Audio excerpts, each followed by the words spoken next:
नमस्कार दोस्तों, जय हिंद। आज मैं बात करना चाहूँगा, जैसे आपको पता ही होगा कि जो ये बीजेपी के नेता हैं, ये कितनी घटिया राजनीति खेल रहे हैं मजदूरों के साथ। और ना तो खुद हेल्प कर रहे हैं, ना किसी की अगर ये कोई हेल्प करना चाहता है तो ना ये हेल्प करने दे रहे। तो योगी जी के तो आपने देख ही लिया क्या कारनामा था कि उन्होंने जो अमीर घर के बच्चे थे, स्टूडेंट थे, उनको बसों के द्वारा बुला लिया गया, पर जो गरीब मजदूर थे उनके लिए कोई बस प्रोवाइड नहीं की गई। और जब कांग्रेस सामने आई कि आप मजदूरों को घर तक पहुंचाएंगे, आप अपने राज्य में जाने दीजिए, तो उसकी भी अनुमति नहीं दी। उसके बाद जो कुछ भक्त हैं, भक्त क्या, सबसे बड़े जो संबित पात्रा जी हैं, मतलब कि ये इसको एक नंबर का चू कह लो, चाहे आप कुछ भी कह लो, ये हमेशा ही मतलब चाहे बीजेपी गलत करे या सही, उसको बचाने के पक्ष में ही रहता है। और इतनी फेक न्यूज़ बहुत बार फैलाता रहता है ये, और बार बार फेक न्यूज़ फैलाते हैं ताकि जब किसी एक झूठ को 100 बार बोला जाता है तो वो भी भक्तों को सच लगने लगता है, और कुछ नए भक्त भी पैदा हो जाते हैं उसको देख देख के कि अरे देखो बीजेपी ऐसा कर रही है, कांग्रेस ऐसा कर रही है। तो संबित पात्रा ने एक स्क्रीनशॉट और ट्वीट किया था कि जो स्टूडेंट योगी जी ने बुलाए थे कोटा से, तो ये वहाँ की जो गवर्नमेंट है, मतलब राजस्थान सरकार, उन्होंने 36 लाख रुपए चार्ज किए यूपी से। तो ये चीज ट्वीट करी संबित पात्रा ने, और आगे भक्तों ने भी करी। और एक जो ये बीजेपी के चैनल है न्यूज़ 18 में जो अमीश देवगन है, वैसे तो ये कोई ढंग की चीज शेयर करते नहीं है, पर ये जो फेक न्यूज़ है, ये खुद एक बड़े ओहदे पे बैठ के, एक वरिष्ठ संवाददाता होने के बावजूद भी इन्होंने ये फेक न्यूज़ शेयर करते रहते हैं। तो ये जो 36 लाख के बिल की बात है, ये बिल्कुल ही झूठी भ्रामक है। अगर आपको यकीन नहीं होता तो आप एक लल्लन टॉप की रिपोर्ट देखिए। मई को बीजेपी प्रवक्ता संबित पात्रा ने 2 ट्वीट कर राजस्थान की कांग्रेस सरकार पर आरोप लगाया कि उन्होंने स्टूडेंट्स को उत्तर प्रदेश लाने वाली बसों के लिए 36 लाख रुपए का बिल भेजा है। संबित पात्रा ने पहला ट्वीट 21 मई 2020 की रात 9:32 पर किया। इस ट्वीट में उन्होंने दावा किया कि राजस्थान सरकार ने आज 36 लाख का बिल भेजा है। उनका दूसरा ट्वीट 12 मिनट बाद आया। इस ट्वीट में उन्होंने एक चेक की तस्वीर भी पोस्ट की। संबित पात्रा ने दावा किया कि बच्चों को कोटा से यूपी ला रही एक बस के डीजल का किराया आधी रात में दफ्तर खुलवा कर लिया गया। एक न्यूज एंकर है अमीश देवगन। उन्होंने संबित पात्रा के ट्वीट के लगभग 2 घंटे बाद रात के 11:38 पर सेम दावा अपने ट्विटर हैंडल से पोस्ट किया। कई सोशल मीडिया यूजर ने भी इस दावे को अपने हिसाब से खूब प्रसारित किया।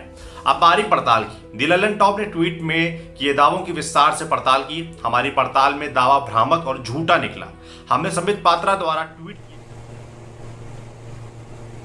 देख ली। मैं इससे ज़्यादा ये प्ले नहीं कर सकता क्योंकि इतनी बड़ी क्लिप मैं अपने वीडियो पे चला नहीं सकता।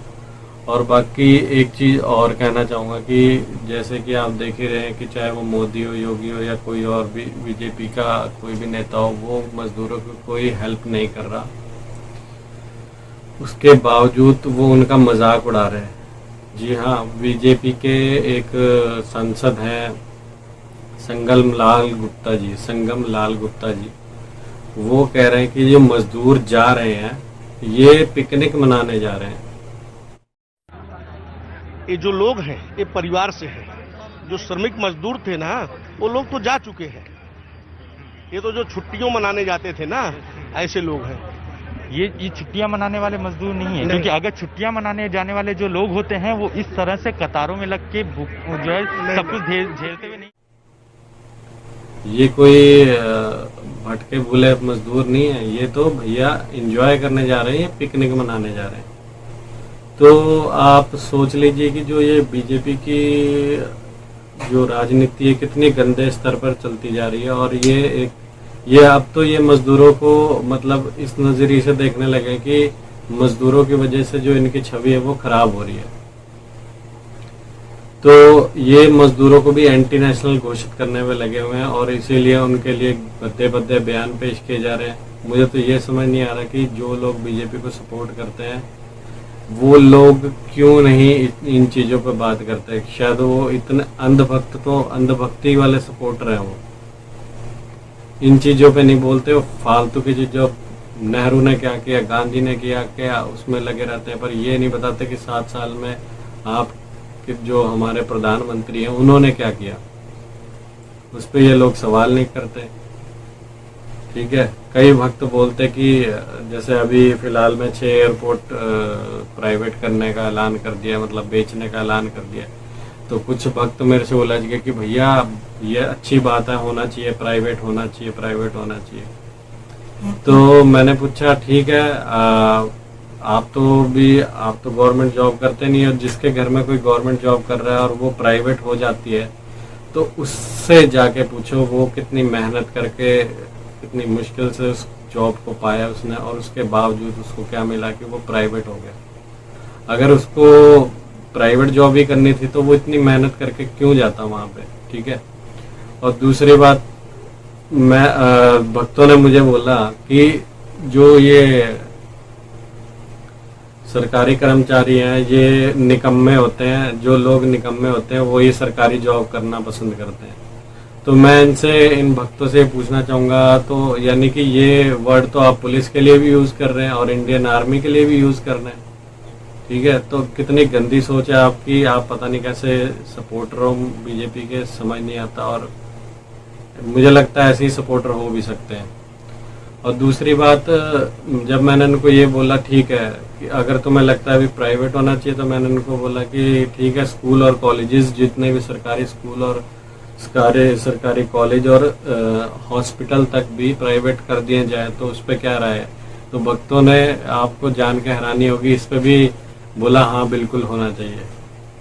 जबकि उन्हीं भक्त की पुरानी पोस्ट देख लो तो ये प्राइवेट स्कूलों की फीस को लेकर होते हैं, ये अरे भैया फीस इतनी होगी, फीस उतनी होगी, क्योंकि वो प्राइवेट है। मतलब इनको खुद सब मतलब कि सरकारी भी पसंद है, पर ये जब मोदी की बात आती है तब ये प्राइवेट लेके आ जाते हैं इसमें। तो मतलब जीरो माइंड के साथ डिबेट करते हैं और बस अपने बात आगे लाने के लिए कुछ भी झूठ बोल देते हैं।